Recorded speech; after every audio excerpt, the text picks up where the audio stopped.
Buenas tardes. En principio, gracias por esta iniciativa que estáis haciendo, puesto que entendemos que la política se hace en la calle. Yo soy Casildo Madrid Saiz y le quiero hacer una pregunta al compañero Ramón Espinar.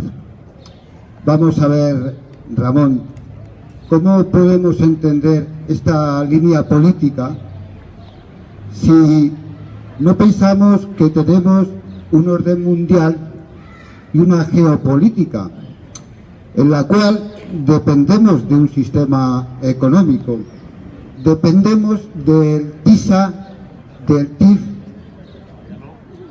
Bueno, pero Ramón, tú eres politólogo y evidentemente que te voy a decir yo que tú no sepas cómo y de qué forma nos están introduciendo esto, y que realmente nosotros no somos los que estamos haciendo esa política, puesto que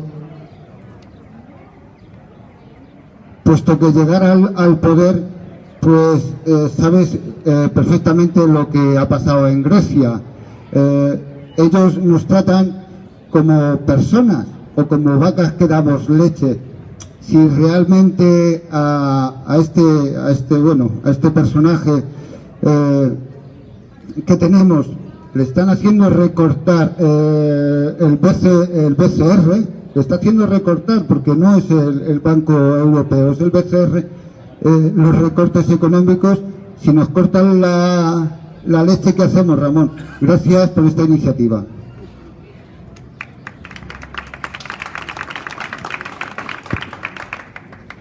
En realidad, la pregunta que hace se contestaría con una tesis doctoral que se titularía Los límites del Estado en un contexto globalizado e interdependiente. Y daría para 400 páginas de disertación sobre las posibilidades de un Estado en el marco de la Unión Europea, en el contexto de la globalización neoliberal. O sea, es difícil contestarla así de golpe, cabrón.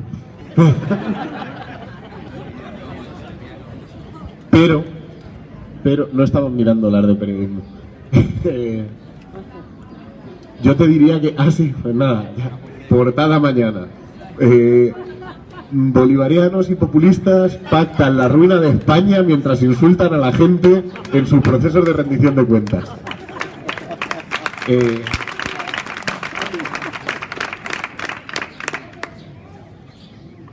A ver, la cuestión ¿es lo que ha pasado en Grecia después de ganar las elecciones Syriza una decepción? Claro que es una decepción. Es una decepción derivada de que Syriza no ha querido, de que Syriza ha traicionado. No. Es una decepción derivada de una correlación de fuerzas en la Unión Europea que todavía no permite que una alternativa como Syriza en un país como Grecia cambie las cosas. Y la situación de Grecia ha sido una situación de chantaje en, al menos, tengo una alergia, no puedo casi ni hablar. Ha sido una situación de chantaje al menos en dos vertientes. La primera, a Grecia le han dicho, tienes dos opciones. Después de endeudarte hasta las cejas con la Unión Europea, o te quedas en la Unión Europea con este memorando, o te vas de la Unión Europea y debes el triple. Ese es el primer chantaje. El segundo chantaje, que es el chantaje ideológico-cultural, es peor todavía. Es el de: tú, Tsipras, eres responsable de una situación de ruina social derivada de 20 años de gobiernos y de gestión que no son tuyos y que has heredado, y además eres responsable de la gestión de un memorando que te imponen en la Unión Europea fuerzas políticas que después en tu país quieren acabar contigo. Ese es el doble chantaje a Grecia. Y es una coyuntura endemoniada en la que efectivamente lo que hay es un choque frontal con los límites del Estado en un contexto globalizado e interdependiente. Y hay un gobierno atado de pies y manos. Y además nos quieren imponer el TISA y el TTIP. Y además Merkel sigue gobernando y parece que va a seguir gobernando en Alemania. Y esta coyuntura daría para abrirse las venas, echarse a llorar y pensar que la condición humana no tiene solución y nos tiramos por la ventana. Pero en el otro lado de la balanza hay la posibilidad de que en España, que no es Grecia, es la cuarta economía de la Unión Europea, gane Podemos. Y hay la posibilidad de que en el Reino Unido gane Jeremy Corbyn. Hay la posibilidad de que en el Reino Unido gane Jeremy Corbyn. Y en un contexto como este, hay un señor que se llama Bernie Sanders, que es posible que llegue a ser presidente de los Estados Unidos. Y hay una puertecita a la esperanza. Y esto es una carrera de caracoles. La historia de la lucha por la emancipación del género humano es una carrera de caracoles. Nunca se consigue ni se gana, pero se estira. Y lo que nos toca, y a lo que creo que podemos aspirar como individuos y como proyecto político, es a estirar un poquito. No vamos a resolver todos los problemas, pero vamos a estirar un poquito.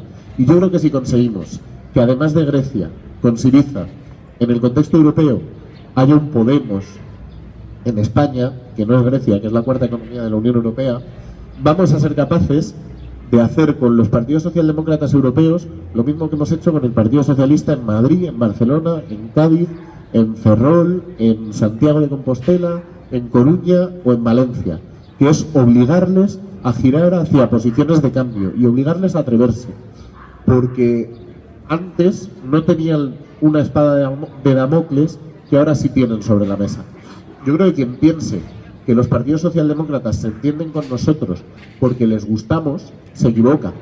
Los partidos socialdemócratas se entienden con nosotros porque tienen sobre la cabeza una espada de Damocles, que es: o sois socialdemócratas o desaparecéis porque hemos llegado gente que lo vamos a ser.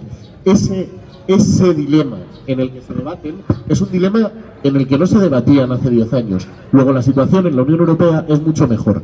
Y la situación, si ganamos en España, va a ser mucho mejor. Pero aunque no ganemos, estamos obligando a la socialdemocracia a virar y a decidir. Y o se caen las caretas o rectifican. Y eso mejora los equilibrios de fuerzas. La siguiente pregunta es: ¿eso llena neveras? No. O sí, a veces sí, pero en general no llena neveras. Y en general no paga recibos de la luz. Y en general no hace que la gente llegue a fin de mes, ni paga pensiones, ni abre colegios, ni abre hospitales. Pero mejora las cosas.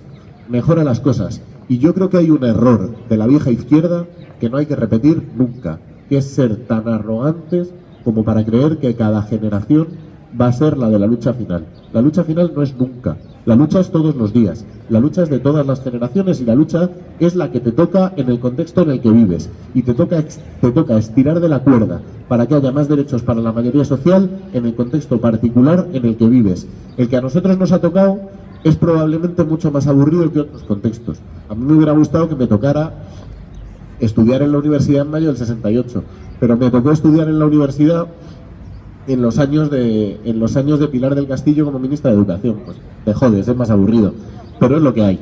Y es donde te toca luchar contra la reforma educativa de Pilar del Castillo, y donde después te tocó el 15M y donde después te tocó Podemos. Y lo que nos toca es estirar y ensanchar, no tanto que cambien las condiciones materiales, que es el resultado, sino ensanchar que cambien las posibilidades. Lo que hemos cambiado en este país es que de pronto se pueden hacer cosas que antes no se podían hacer. Esa es la magia de lo que estamos construyendo, y eso se tiene que materializar para no decepcionar. Pero también, para no decepcionarnos, hay que ponerse una tirita antes, que es la de saber que nunca vamos a resolver todos los problemas, que esto de la política es muy complejo y que efectivamente, como decía Allende en los 70, y no nos lo hemos inventado nosotros, ahora mismo el poder del Estado está completamente desplazado, y conquistar el Estado ya no es conquistar el poder. Conquistar el Estado es conquistar uno de los poderes que hay para pelear contra poderes mucho más grandes. Pues esa es la pelea en la que estamos.